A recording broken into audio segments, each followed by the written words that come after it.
ನಮಸ್ಕಾರ. Bill Gates ಮತ್ತು Jeffrey Epstein ಈ ಎರಡು ಹೆಸರುಗಳನ್ನ ಒಟ್ಟಿಗೆ ಕೇಳಿದ ತಕ್ಷಣ ನಮ್ಗೆಲ್ಲ ಒಂದು ಕಥೆ ನೆನಪಾಗುತ್ತೆ. ಹೌದು. ಆದ್ರೆ ಇತ್ತೀಚೆಗೆ ಬಿಲ್ ಗೇಟ್ಸ್ ಕೊಟ್ಟಿರೋ ಒಂದು ಸಂದರ್ಶನ ಇದೆಯಲ್ಲ, ಹೌದು, ಅದು ಆ ಇಡೀ ಕಥೆಯನ್ನ ಬಹುಶಃ ಬದಲಾಯಿಸಬಹುದು ಅನ್ನೋ ಹಾಗೆ ಕಾಣಿಸ್ತಿದೆ. ಕರೆಕ್ಟ್. ನಾವಿವತ್ತು ಮಾತಾಡೋಕೆ ಆಸ್ಮಾಂಡ್ ಗೋಲ್ಡ್ ಕ್ಲಿಪ್ಸ್ ಅನ್ನೋ ಒಂದು ಯೂಟ್ಯೂಬ್ ಚಾನೆಲ್ನ ವಿಡಿಯೋವನ್ನ ಆಧಾರವಾಗಿ ಇಟ್ಕೊಂಡಿದೀವಿ. ಇದರಲ್ಲಿ ಗೇಟ್ಸ್ ಅವರ ಸಂದರ್ಶನ ಇದೆ. ಅದರ ಜೊತೆಗೆ ಆ ವಿಡಿಯೋ ಮಾಡುವರು ಕೆಲವು ಆಳವಾದ ಪ್ರಶ್ನೆಗಳನ್ನು ಎತ್ತಿದ್ದಾರೆ ಅಲ್ವಾ? ಹೌದು, ಅವರ ವಿಶ್ಲೇಷಣೆ ಬಹಳ ಮುಖ್ಯ ಆಗತ್ತೆ ಇಲ್ಲಿ. ಸೊ ನಮ್ಮ ಇವತ್ತಿನ ಉದ್ದೇಶ ಏನಂದ್ರೆ, ಗೇಟ್ಸ್ ಹೇಳ್ತಿರೋ ಸರಳ ಕಥೆ ಒಂದಿದೆ, ಆದ್ರೆ ಹೊರಬರ್ತಿರೋ ಸತ್ಯಗಳು ಅದು ತುಂಬಾ ಸಂಕೀರ್ಣವಾಡಿದೆ. ಇವೆರಡರ ನಡುವೆ ಇರೋ ಅಂತರವನ್ನ ನೋಡೋಣ. ಗೇಟ್ಸ್ ತಮ್ಮನ್ನ ತಾವು ಬಚಾವ್ ಮಾಡ್ಕೊಳ್ತಿದಾರಾ ಅಥವಾ ಇದೆಲ್ಲ ಕಟ್ಟುಕಥೆನಾ? ಸರಿ, ಹಾಗಾದ್ರೆ ಈ ವಿಷಯದ ಆಳಕ್ಕೆ ಇಳಿದು ನೋಡೋಣ. ಓಕೆ, ಮೊದಲಿಗೆ ಬಿಲ್ ಗೇಟ್ಸ್ ಅವರೇನು ಹೇಳ್ತಾರೆ ಅದ್ರ ಶುರು ಮಾಡೋಣ. ಇತ್ತೀಚಿನ ಸಂದರ್ಶನದಲ್ಲಿ ಅವರು ಎಪ್ಸ್ಟೀನ್ ಜೊತೆಗಿನ ಸಂಬಂಧದ ಬಗ್ಗೆ ವಿಷಾದ ವ್ಯಕ್ತಪಡಿಸಿದ್ದಾರೆ.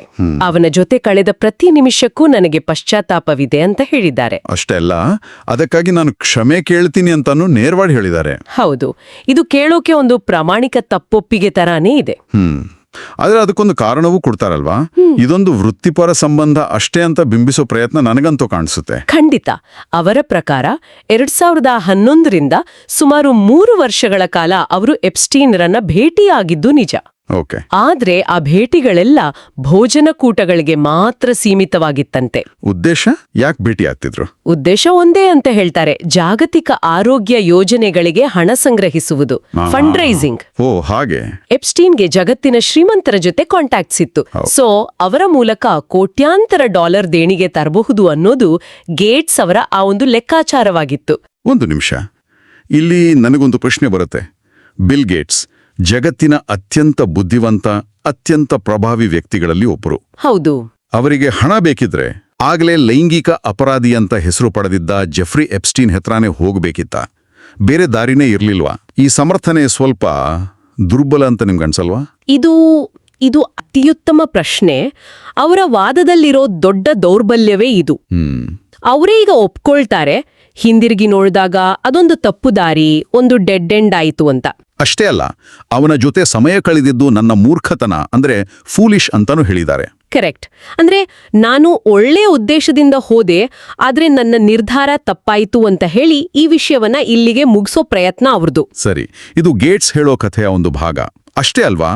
ಯಾಕಂದ್ರೆ ಅವ್ರು ಹೇಳ್ತಿರೋ ಈ ಸರಳ ತಪ್ಪು ಅನ್ನೋದಕ್ಕೂ ಎಪ್ಸ್ಟೀನ್ ಡಾಕ್ಯುಮೆಂಟ್ಸ್ನಲ್ಲಿ ಸಿಕ್ಕಿರೋ ಸ್ಫೋಟಕ ಮಾಹಿತಿಗೂ ಅಜಗಜಾಂತರ ವ್ಯತ್ಯಾಸ ಇದೆ. ಹೌದು, ಅಲ್ಲಿಂದ ಕಥೆ ಸಂಪೂರ್ಣ ಬೇರೆ ದಿಕ್ಕಿಗೆ ಹೋಗುತ್ತೆ.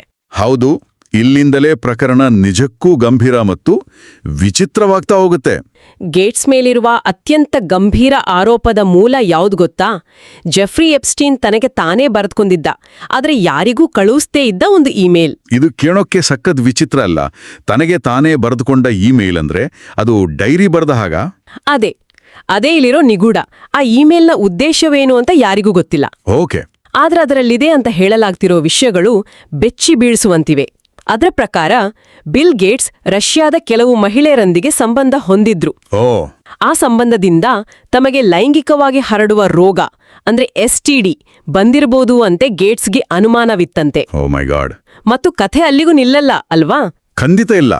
ಆ ರೋಗ ತಮ್ಮ ಪತ್ನಿ ಮೆಲಿಂಡಾ ಅವರಿಗೆ ಹರಡಬಾರದು ಅನ್ನೋ ಕಾರಣಕ್ಕೆ ಎಪ್ಸ್ಟೀನ್ ಮೆಲಿಂಡಾ ಅವರಿಗೆ ಗೊತ್ತಿಲ್ಲದ ಹಾಗೆ ಆಂಟಿಬಯೋಟಿಕ್ ಔಷಧಿ ಕೊಡಲು ಪ್ರಯತ್ನಿಸಿದ್ದ ಅಂತ ಆ ಇಮೇಲ್ನಲ್ಲಿ ಬರೆಯಲಾಗಿದೆ. ವಾವ್, ಇದು ಕೇವಲ ಲೈಂಗಿಕ ಹಗರಣ ಅಲ್ಲ, ಒಬ್ಬ ವ್ಯಕ್ತಿಯ ನೈತಿಕತೆಯನ್ನೇ ಪ್ರಶ್ನಿಸುವಂತಹ ಗಂಭೀರ ಆರೋಪ ಇದು. ಖಂಡಿತ.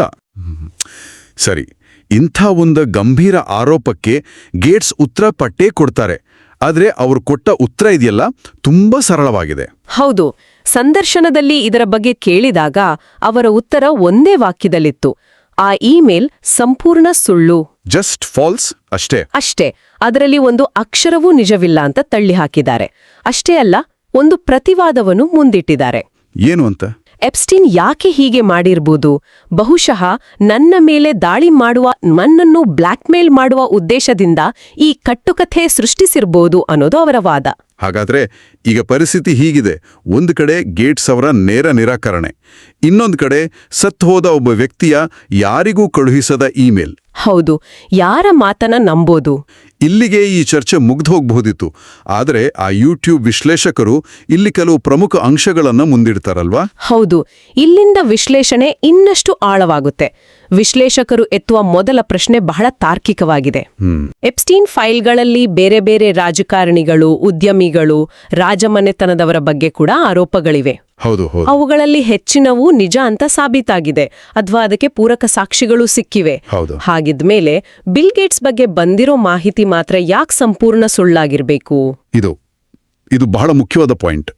ಅಂದ್ರೆ ಎಪ್ಸ್ಟೀನು ಒಂದು ಸುಳ್ಳಿನ ಕಂತೆ ಕಟ್ಟಿದ್ರೆ ಅದರಲ್ಲಿ ಎಲ್ಲರ ಬಗ್ಗೆನೂ ಸುಳ್ಳೇ ಇರಬೇಕಿತ್ತು. ಕರೆಕ್ಟ್. ಆದರೆ ಉಳಿದವರ ಬಗ್ಗೆ ಹೇಳಿದ್ದು ನಿಜವಾಗಿದ್ದು, ಗೇಟ್ಸ್ ಬಗ್ಗೆ ಹೇಳಿದ್ ಮಾತ್ರ ಸುಳ್ಳು ಅಂತ ನಂಬೋದು ಹೇಗೆ? ಇದೊಂದು ರೀತಿ ಚೆರಿ ಪಿಕಿಂಗ್ ತರ ಆಯಿತು. ಅದಕ್ಕಿಂತಲೂ ವಿಚಿತ್ರವಾದ ಇನ್ನೊಂದು ಪ್ರಶ್ನೆಯನ್ನು ವಿಶ್ಲೇಷಕರು ಕೇಳ್ತಾರೆ. ಏನು? ಒಂದು ಕ್ಷಣ ಯೋಚಿಸಿ. ಎಪ್ಸ್ಟೀನ್ ತಾನು ಸಾಯೋಕ್ಕಿಂತ ಸುಮಾರು 10 ವರ್ಷಗಳ ಮೊದಲೇ, ಭವಿಷ್ಯದಲ್ಲಿ ತಾನು ಸತ್ತ ಮೇಲೆ ಬಿಲ್ ಗೇಟ್ಸ್ಗೆ ಮುಜುಗರ ಉಂಟು ಮಾಡಬೇಕು ಅಂತ ಪ್ಲಾನ್ ಮಾಡಿ ತನಗೆ ತಾನೇ ಒಂದು ಇಮೇಲ್ ಬರೆದಿಟ್ಕೊಂಡೆ. ಇದು ಯಾವ ಸಿನಿಮಾ ಕತೆ ತರ ಇದೆ ಅಲ್ವಾ? ಹೌದು, ಈ ವಾದದಲ್ಲಿ ತರ್ಕವೇ ಇಲ್ಲ ಅನ್ನೋದು ಅವರ ಅಭಿಪ್ರಾಯ. ಇದು ದೀರ್ಘಾವಧಿಯ ಸಂಚು ಅಂತಾಗತ್ತೆ. ಅದು ನಂಬಕ್ಕೆ ಕಷ್ಟ. ಹಾಗಾದ್ರೆ ಈಗ ನಾವು ಒಂದು ಇಕ್ಕಟ್ಟಿನಲ್ಲಿದ್ದೇವೆ. ಗೇಟ್ಸ್ ಮಾತು ನಂಬೋಣ ಅಂದ್ರೆ ಉಳಿದ ಸಾಕ್ಷಿಗಳು ಅನುಮಾನ ಹುಟ್ಟಿಸುತ್ತವೆ. ಇಮೇಲ್ ನಂಬೋಣ ಅಂದ್ರೆ ಅದರ ಮೂಲವೇ ವಿಚಿತ್ರವಾಗಿದೆ. ಈ ಸಂದಿಗ್ಧ ಪರಿಸ್ಥಿತಿಯಲ್ಲಿ ಈ ಸಮೀಕರಣಕ್ಕೆ ಮೂರನೇ ವ್ಯಕ್ತಿಯ ಪ್ರವೇಶವಾಗತ್ತೆ. Melinda French Gates. ಎಕ್ಸಾಕ್ಟ್ಲಿ. ಅವರ ಮಾತುಗಳು ಬಹುಶಃ ಎಲ್ಲಕ್ಕಿಂತ ಹೆಚ್ಚು ತೂಕ ಹೊಂದಿರಬಹುದು. ಖಂಡಿತ. ಬಿಲ್ ಗೇಟ್ಸ್ ಅವರಿಂದ ವಿಚ್ಛೇದನ ಪಡೆದ ಮೇಲೆ ಮೆಲಿಂಡಾ ಅವರು ಒಂದು ಸಂದರ್ಶನದಲ್ಲಿ ಹೇಳಿದ ಮಾತುಗಳನ್ನ ಆ ಯೂಟ್ಯೂಬ್ ವಿಶ್ಲೇಷಕರು ನೆನಪಿಸ್ತಾರೆ. ಹೌದು. ಆ ಸಂದರ್ಶನದಲ್ಲಿ ಅವರು ನೇರವಾಗಿ ಯಾವುದೇ ಆರೋಪ ಮಾಡಲಿಲ್ಲ. ಇಲ್ಲ. ಆದ್ರೆ ಬಹಳ ಜಾಣ್ಮೆಯಿಂದ ಲೆಕ್ಕಾಚಾರ ಹಾಕಿ ಮಾತಾಡಿದ್ರು. ಅವ್ರು ಹೇಳಿದಿಷ್ಟೇ, ನಾನು ಆ ಮದ್ವೆಯಿಂದ ಹೊರಬರಬೇಕಾದ ಅನಿವಾರ್ಯತೆ ಇತ್ತು.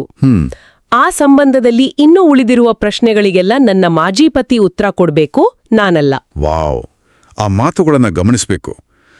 ನಾವಿಬ್ರು ಹೊಂದಾಣಿಕೆ ಆಗದೆ ದೂರವಾದೆವು ಅಂತವ್ರು ಹೇಳ್ತಿಲ್ಲ. ಇಲ್ವೇ ಇಲ್ಲ. ಉಳಿದಿರುವ ಪ್ರಶ್ನೆಗಳಿಗೆಲ್ಲ ಅವರೇ ಉತ್ತರ ಕೊಡಬೇಕು ಅಂತ ಹೇಳೋ ಮೂಲಕ ಉತ್ತರಿಸಲಾಗದ ಕೆಲವು ಪ್ರಶ್ನೆಗಳಿವೆ ಮತ್ತು ಅದಕ್ಕೆ ಕಾರಣ ಅವರೇ ಅಂತ ಪರೋಕ್ಷವಾಗಿ ಹೇಳ್ತಿದ್ದಾರೆ. ಕರೆಕ್ಟ್. ಇದು ಗೇಟ್ಸ್ ಅವರ ಎಲ್ಲವೂ ಸುಳ್ಳು ಅನ್ನೋ ವಾದವನ್ನ ಸಂಪೂರ್ಣವಾಗಿ ದುರ್ಬಲಗೊಳಿಸುತ್ತೆ ಅಲ್ವಾ? ಖಂಡಿತವಾಗಿ.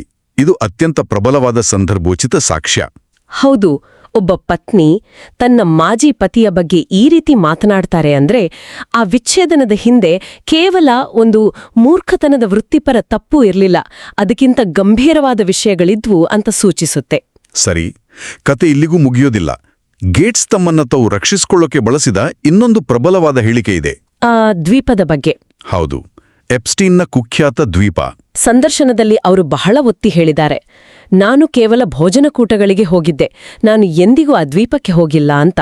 ದಿ ಐಲ್ಯಾಂಡ್ ಅಂತ ಸ್ಪೆಸಿಫಿಕ್ ಆಗಿ ಹೇಳಿದ್ದಾರೆ. ಹೌದು, ನಾನು ಅಲ್ಲಿ ಯಾವುದೇ ಮಹಿಳೆಯರನ್ನು ಭೇಟಿಯಾಗಿಲ್ಲ.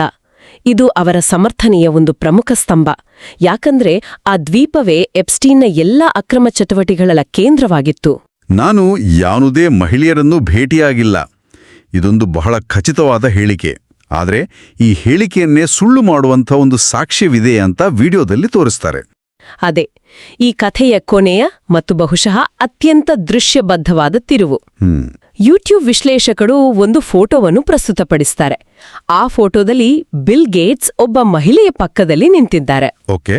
ಆದ್ರೆ ಆ ಮಹಿಳೆ ಯಾರೆಂದು ಗುರುತಿಸಬಾರದು ಅಂತ ಅವರ ಮುಖವನ್ನು ಸಂಪೂರ್ಣವಾಗಿ ಕಪ್ಪು ಬಣ್ಣದಿಂದ ಮರೆಮಾಡಲಾಗಿದೆ. ಇದು ನೇರವಾದ ವಿರೋಧಾಭಾಸ. ಒಂದು ಕಡೆ ನಾನು ಯಾವುದೇ ಮಹಿಳೆಯನ್ನು ಭೇಟಿಯಾಗಿಲ್ಲ ಅಂತಾರೆ. ಹೌದು. ಇನ್ನೊಂದು ಕಡೆ ಯಾರದ್ದೋ ಗುರುತನ್ನು ಮುಚ್ಚಾಕಿರೋ ಮಹಿಳೆಯ ಜೊತೆಗಿನ ಫೋಟೋ ಇದೆ. ಈ ಫೋಟೋ ಎಲ್ಲಿ ತೆಗೆದಿದ್ದು, ಯಾವಾಗ ತೆಗೆದಿದ್ದು ಅನ್ನೋ ಮಾಹಿತಿ ಇಲ್ದಿರ್ಬೋದು. ಆದ್ರೆ ಅವರ ಮಾತಿನ ವಿಶ್ವಾಸಾರ್ಹತೆಯನ್ನೇ ಇದು ನಾಶ ಮಾಡುತ್ತೆ. ಬಹುಶಃ ಗೇಟ್ಸ್ ಅವರು ನಾನು ಆ ದ್ವೀಪದಲ್ಲಿ ಯಾವುದೇ ಮಹಿಳೆಯನ್ನು ಭೇಟಿಯಾಗಿಲ್ಲ ಅಂತ ಇನ್ನಷ್ಟು ನಿಖರವಾಗಿ ಹೇಳ್ಬೇಕಿತ್ತೇನೋ. ಕರೆಕ್ಟ್. ಆದ್ರೆ ಅವರು ಯಾವುದೇ ಮಹಿಳೆಯನ್ನು ಭೇಟಿಯಾಗಿಲ್ಲ ಅಂತ ಹೇಳಿದ್ರಿಂದ ಈ ಫೋಟೋ ಅವರ ಮಾತನ್ನು ನೇರವಾಗಿ ಸುಳ್ಳು ಮಾಡ್ತಿದೆ. ಒಬ್ಬ ವ್ಯಕ್ತಿ ಇಂತಹ ಸ್ಪಷ್ಟವಾದ ವಿಷಯದಲ್ಲಿ ಸುಳ್ಳು ಹೇಳ್ತಿದ್ದಾರೆ ಅಂದ್ರೆ ಅವರು ಆ ಇಮೇಲ್ ವಿಷಯದಲ್ಲೂ ಸುಳ್ಳು ಹೇಳ್ತಿರ್ಬೋದಲ್ವೇ ಅನ್ನೋ ಅನುಮಾನ ಬರುತ್ತೆ. ಖಂಡಿತವಾಗಿಯೂ ಅದೇ ಅನುಮಾನ ಬರೋದು. ಹಾಗಾದ್ರೆ ಒಟ್ಟಾರೆಯಾಗಿ ಈ ಕಥೆಯನ್ನು ಒಟ್ಟುಗೂಡಿಸೋಣ. ಬಿಲ್ ಗೇಟ್ಸ್ ಅವರು ತಮ್ಮ ಮತ್ತು ಎಪ್ಸ್ಟೀನ್ ನಡುವಿನ ಸಂಬಂಧವನ್ನು ಒಂದು ಕೆಟ್ಟ ಹೂಡಿಕೆ ಅಥವಾ ವೃತ್ತಿಪರ ತಪ್ಪು ಅಂತ ಬಿಂಬಿಸಲು ಶತಾಯಗತಾಯ ಪ್ರಯತ್ನಿಸ್ತಿದ್ದಾರೆ. ಹೌದು, ಅವರ ಕಥೆಯ ಸಾರಾಂಶ ಇಷ್ಟೇ: ನಾನು ಒಳ್ಳೆಯ ಕೆಲಸಕ್ಕಾಗಿ ಹಣ ಸಂಗ್ರಹಿಸಲು ಹೋದೆ, ಆದ್ರೆ ದಾರಿ ತಪ್ಪಿತು. ನನ್ನ ಮೇಲಿನ ಉಳಿದೆಲ್ಲ ಆರೋಪಗಳು ಎಪ್ಸ್ಟೀನ್ ನನ್ನನ್ನು ಬ್ಲ್ಯಾಕ್ಮೇಲ್ ಮಾಡಲು ಸೃಷ್ಟಿಸಿದ ಕಟ್ಟುಕಥೆಗಳು. ಇದು ಅವರ ಅಧಿಕೃತ ನಿಲುವು. ಹೌದು. ಆದರೆ ನಾವು ಚರ್ಚಿಸಿದಂತೆ ಈ ಸರಳ ವಿವರಣೆಯ ಗೋಡೆಯಲ್ಲಿ ಹಲವಾರು ಬಿರುಕುಗಳಿವೆ. ಹೌದು, ಎಪ್ಸ್ಟೀನ್ ದಾಖಲೆಗಳಲ್ಲಿನ ಇತರ ಮಾಹಿತಿಗಳು ಸತ್ಯವಾಗಿರೋದು, ಮೆಲಿಂಡಾ ಗೇಟ್ಸ್ ಅವರ ಆ ಸೂಚ್ಯ ಮಾತುಗಳು, ಮತ್ತು ಕೊನೆಗೆ ಈ ನಿಗೂಢ ಫೋಟೋ. ಲಭ್ಯವಿರೋ ಮಾಹಿತಿಯನ್ನು ಒಟ್ಟಿಗಿಟ್ಟು ನೋಡಿದಾಗ ಈ ಪ್ರಕರಣ ಕೇವಲ ಒಂದು ಮೂರ್ಖತನದ ತಪ್ಪು ಎನ್ನುವುದಕ್ಕಿಂತ ಬಹಳಷ್ಟು ಸಂಕೀರ್ಣ ಮತ್ತು ಗಂಭೀರವಾಗಿದೆ ಅನ್ನೋದು ಸ್ಪಷ್ಟವಾಗುತ್ತೆ. ಖಂಡಿತ. ಈ ಚರ್ಚೆಯನ್ನು ಮುಗಿಸೋ ಮೊದಲು ಕೇಳುಗರು ಯೋಚಿಸಲು ಒಂದು ಪ್ರಶ್ನೆಯನ್ನು ಬಿಟ್ಟು ಹೋಗೋಣ. ಆ ಪ್ರಶ್ನೆ ಇದು: ಎಪ್ಸ್ಟೀನ್ ಪ್ರಕರಣದಲ್ಲಿನ ಬೇರೆಲ್ಲ ಪ್ರಭಾವಿಗಳ ಮೇಲಿನ ಆರೋಪಗಳು ಒಂದಲ್ಲ ಒಂದು ರೀತಿಯಲ್ಲಿ ನಿಜ ಅಂತ ಸಾಬೀತಾಗ್ತಿದೆ. ಹಾಗಿದ್ದಾಗ ಒಬ್ಬರ ವ್ಯಕ್ತಿಯ ಮೇಲಿನ ಆರೋಪವನ್ನು ಮಾತ್ರ ಅದು ನನ್ನನ್ನು ಟಾರ್ಗೆಟ್ ಮಾಡಲು ಸೃಷ್ಟಿಸಿದ ಸುಳ್ಳು ಅಂತ ಸುಲಭವಾಗಿ ತಳ್ಳಿ ಹಾಕೋದನ್ನ ನಾವು ನಂಬಬಹುದೇ? ಮತ್ತು ಅದಕ್ಕೆ ಸಂಬಂಧಿಸಿದ ಇನ್ನೊಂದು ಪ್ರಶ್ನೆ: ಅತ್ಯಂತ ಪ್ರಭಾವಿ ವ್ಯಕ್ತಿಗಳ ವಿಷಯದಲ್ಲಿ ಅವರು ಸಾರ್ವಜನಿಕವಾಗಿ ಹೇಳುವ ಅಧಿಕೃತ ಸತ್ಯಕ್ಕೂ ತೆರೆಮರೆಯಲ್ಲಿ ನಡೆಯುವ ನಿಜವಾದ ಸತ್ಯಕ್ಕೂ ನಡುವೆ ದೊಡ್ಡ ಅಂತರವಿರುತ್ತದೆಯಾ? ಹೌದು, ಮತ್ತು ಪರೋಕ್ಷ ಸಾಕ್ಷ್ಯಗಳು ಮತ್ತು ಸಂದರ್ಭಗಳು ಎಷ್ಟರ ಮಟ್ಟಿಗೆ ಒಟ್ಟುಗೂಡಿದಾಗ ನಾವು ಅದನ್ನು ಸತ್ಯಕ್ಕೆ ಹತ್ತಿರ ಅಂತ ಪರಿಗಣಿಸಬಹುದು? ಇದರ ಬಗ್ಗೆ ಯೋಚಿಸಿ ಮುಂದಿನ ಚರ್ಚೆಯಲ್ಲಿ ಮತ್ತೆ ಭೇಟಿಯಾಗೋಣ.